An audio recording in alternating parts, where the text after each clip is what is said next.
Yo, are these the best sativas ever? Those ones that you can be alert, active, and actually productive with? Well, in today's episode, we're going to put together a list of 7 top sativas that I've grown or tried, and I'm talking of all time. So we ain't holding back no punches, we're letting them all go. And we're starting straight off with a banger, because that green crack's gotta be on your list, guys. Green crack sounds freaky for sure. It sounds like a little bit of something you probably should not be partaking in, but it's actually one of those must-try sativas that even some experienced connoisseurs have not tried yet. Its origins are believed to include Afghani strains, skunk number 1 phenotype, and a super sativa seed club. Growers say it's great for long-lasting energy, stress relief, and an almost psychedelic level of cerebral high. Now, while green crack has not exactly been studied by the medical industry, many users have claimed that it helped their depression, PTSD, anxiety, and other forms of pain relief. The combination of predominant sativa and some indica, not to mention 22% THC, makes it one of the strongest sativa strains out there on the market today. Flowering time is also less than the average 10 weeks, with some growers saying it actually flowers in as little as 6 weeks. Now, I've grown this before and it took a little bit closer to that 8 to 10 week mark, and it was a super sativa strain. Lots of times it'll be over 90% sativa. And with all the 50-50, 60-40, 70-30 hybrids on the market today, that is tremendous. So that's why it's made its way onto this list. It's pretty much pure sativa, bro. Now, we also got a fun fact for you guys, as we will with every single strain. A fun fact which I found pretty interesting, and hopefully you guys do too. Now, when it comes to the green crack, fun fact, Snoop Dogg actually sampled cannabis breeder Cecil C's Kush and basically rebranded it all as green crack. And you know Snoop is like the godfather out here, the dog father. So big ups to Uncle Snoop. Now, before we get into number 2 on this list, we just gotta shout out the iCanFAM supporting on Patreon, man. You guys rock. The iCan VIP Bean Club is popping. We got tons of new genetics in all the time, and we send them out to all VIPs. Literally, mailboxes be burning down all over the country. So if you guys want to join up, grab some of that fire. We got autos, photos, regs, all sorts of fire going out. So definitely join up. Link is in the description below. And speaking of beans and new genetics, Qualitrip seed starter kits are a great way to start your seeds off right. The germination booster bangs. I get tap roots within 24 hours. You can't go wrong, fam. And the discount code icanthc works on all Qualitrip's items on their website. So definitely check them out, hit that discount code, and save yourself some cash. And if you don't want some dope genetics, then you can definitely cop some of that iCanFAM merch. We got some new iCanFAM merch on the Diesel Dog website. We work on all the designs in-house, so if you want to show some love, grab a t-shirt, a hoodie, or even a hat. Show some love, support the channel. Like I always say, iCan is not monetized, so you guys' support, even in the smallest of ways, helps us to go a long way and produce more content for you guys. So much love and thank you to everyone that is supporting. Now, number 2 on this list is one of my personal favorites, a super popular one, and it's actually the parent for a super indica dominant strain, which is crazy to think about it. A sativa plant is the parent for a super indica dominant strain. How does that even work? Crazy, right? And that's that Durban poison. Because Durban poison and that OG Kush gives you that GSC. So if you want to find out more of some of those indica dominant strains, check out our list of top 7 indica dominant strains. But our main focus right now is that Durban poison. And the genetic roots of this strain can be traced back to South Africa. Durban poison is a heavy hitter, which definitely helps keep things interesting. A puff or two might make you feel like you're ready to take on the whole day, while a couple more puffs may make you stick to that couch. Now, some people are actually surprised to hear that a sativa strain can give you that couch-like feel. And trust me, guys, from experience, I know that a lot of Durban poison to that dome will put you to sleep. So if you actually want to feel uplifted, creative, and energetic, maybe taking it slow with this particular strain may be the way to go about things. But if you're like me, you just blow the whole bitch down. Now, Durban poison is a pure sativa strain with 0% indica genetics. Coming out of the city of Durban in South Africa in the 1970s, the cultivated landrace plant has been known for having large resin-filled glands, moderately high levels of THC around 20%,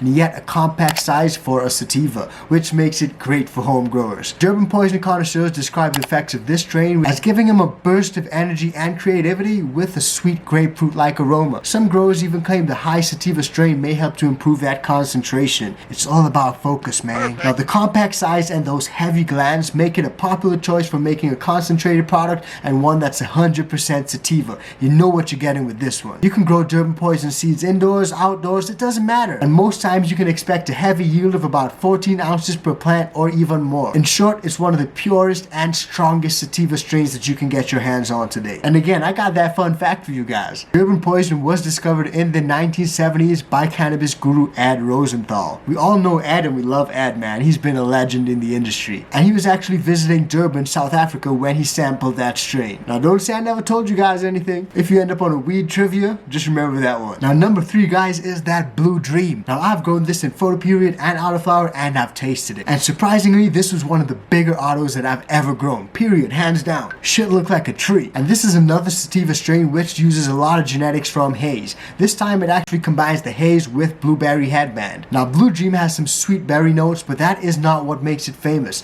A lot of fans of this strain often say it soothes their body and their mind while also making them feel alert. The combination of relaxation and energy appeals to many people who say they want to get things done but still have a nice time while they're doing it. Now on the nose, the scent has a lemon flavor along with notes of berries and even fortified wine. Growers are especially fond of Blue Dream because it's high in alpha-pinene, which some actually believe is linked to anti-inflammatory and antibacterial benefits. Now with the Blue Dream, you can pull a massive 30-ounce outdoor yields in less than 70 days, and that's why Blue Dream is a grower's favorite, especially if you grow it in a warm and sunny climate outdoors. Now fun fact guys, Blue Dream, or what it's also known as Azura Haze, seems to have come out of nowhere. No one knows its history, although almost everyone suggests that it came from some California medical community somewhere. So if you know more about the origins of this strain, drop it down in the comments and let us know. Now number 4 guys, we got that Jack Herer. A lot of people know that Jack Herer. I actually did a seed to harvest video on the Mac and Jack, which is that Mac 1 crossed with that Jack Herer, and it was banging. So definitely check that seed to harvest video out if you haven't already. It's got loads of views and it's helped a lot of people make their decision whether they want to go down that road. But the Jack Herer is a prototypical sativa strain, and many might consider it the best strain ever grown. Now this strain was developed in the Netherlands in the 1990s, and it's won awards for its potency balance with its spicy scented aromas. The smell of the nose may not be as strong as some other strains out there, but the sativa effects are powerful, and that cerebral high mixes well with a full body wave of relaxation. Now fun fact guys, the Jack Herer strain was actually named after a real guy, a real person, and he was actually a super well-known cannabis activist. He wrote the book The Emperor Wears No Clothes, one of the most important literary works in the ongoing battle to legalize pot. So shout out to Jack, man. Everyone loves that Jack Herer. I actually heard about the strain before I knew it was a real person. I smoked it before I knew who he was. Isn't that crazy? A special like for that. Now number 5 on this list is a freaky one, man, and it's actually one that I'm growing right now, and it's the Freakshow by Humboldt Seeds. The Freakshow has also been called Cannabis lucis monstera, which pretty much translates into deformed cannabis monster, because it's such a freaky plant. It's literally a freak show. It's over 90% sativa, so pretty much sativa all the way through, and it's a BX4. That means it's been back crossed 4 times, and that results in that trait really coming through along with some excellent stability. Big plants with great terpene production. They can be a little bit tricky or a little bit finicky to grow and differentiate between male and female plants, at least to the inexperienced eye, and for the most part indoor growers may find a longer flowering time of about 65 days, while those cultivars exploiting the great outdoors in the northern hemisphere should see harvest ready between October 5th and October 15th, because you know outdoor growers be on a different time to indoor growers. Now THC levels usually hover around 18%, and you do get that uplifting sativa style effect. Now we got this running right now, so if you guys want to see some pictures, definitely check out our Instagram, follow us on there. We post pictures all the time. The Freakshow is really a freaky plant. It literally looks like a fern or some sort of house plant. But we got a seed to harvest episode coming on in super soon, so hit that subscribe button and hit that bell so you get notified when that video is up, because YouTube never notifies anyone of our plant videos. And of course we got that fun fact for you guys. Now fun fact with the Freakshow guys, the Freakshow actually presents a unique morphology, and it was originally developed by the Cali breeder Shapeshifter in his quest to preserve cannabis oddities and rarities.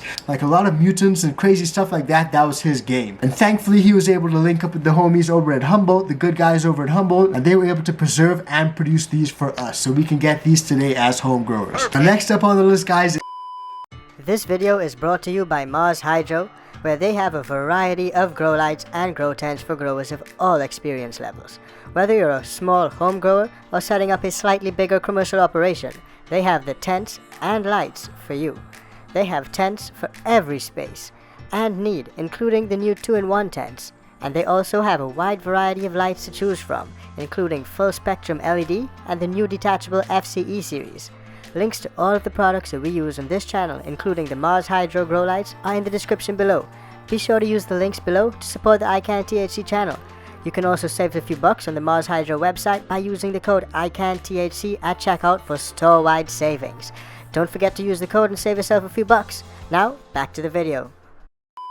Next up on the list guys is that sour diesel, and personally this is one of my favorites. When I was growing up I always wanted that sour diesel. Like I said, anything that's diesel, bring it my way, bro. Lots of people just call sour diesel Sour D, and it's a popular sativa strain. The origins of Sour D is often debated, and a lot of people say it's a cross between Mass Super Skunk and 91 Chem Dog, while some others claim that it's a cross between Mexican sativa and a Chem Dog phenotype. Either way, you can undoubtedly look forward to a high like no other. Couch lock and a heavy feeling aren't a factor when smoking smoking sour diesel. Instead, you can expect an invigorating cerebral high that opens up doors of creativity. Lots of times sour D is used among medical patients to relieve anxiety, depression, and even chronic fatigue. Now, fun fact with this sour diesel, guys, sour D actually became popular in the early 1990s and it's been legendary ever since. And the word diesel in sour diesel didn't come out of absolutely nowhere either. This strain has one of the most pungent aromas of any strain, similar to diesel gas with a hint of lemon. You can expect a smooth toke with a slight lemon aftertaste. The appearance of sour diesel is usually composed of dense light green flowers covered in nice orange hairs. Do you love sour D? Cause I do. Drop it in the comments down below and let me know what you think of sour D. Now another legendary one that is probably the best one to round this list off with is that Purple Haze. Purple Haze is an OG strain, and by OG I'm not talking the OG strain, I'm talking old school. It's been around for quite some time, and it's a super sativa dominant strain. That's why it's made it onto this list. With around a 20% THC level and a day long lasting effect, it's easy to see why this sativa is a rock and roll classic. The aromas are distinctly sweet and earthy with blueberry and spicy notes. The main effects are relaxation, mood elevation, and almost psychedelic level of euphoria that may cause lots of giggling, laughing, and just having a good time. But the best reason to try Purple Haze is that it's one of the easiest strains to grow. Within 9 weeks, you can expect about 14 to 19 ounces of trichome-rich flowers. They grow well indoors and outdoors as well. And the great thing is they're unusually resistant to disease. And you're worried about that wiping out your grow, this is naturally resistant to those pests that bring disease into your grow. It's a great choice for first timers. And of course we got that fun fact too. Now when I mentioned this strain, some of you may have thought it, and if you did, you were right. Yep, Purple Haze is named after Jimi Hendrix.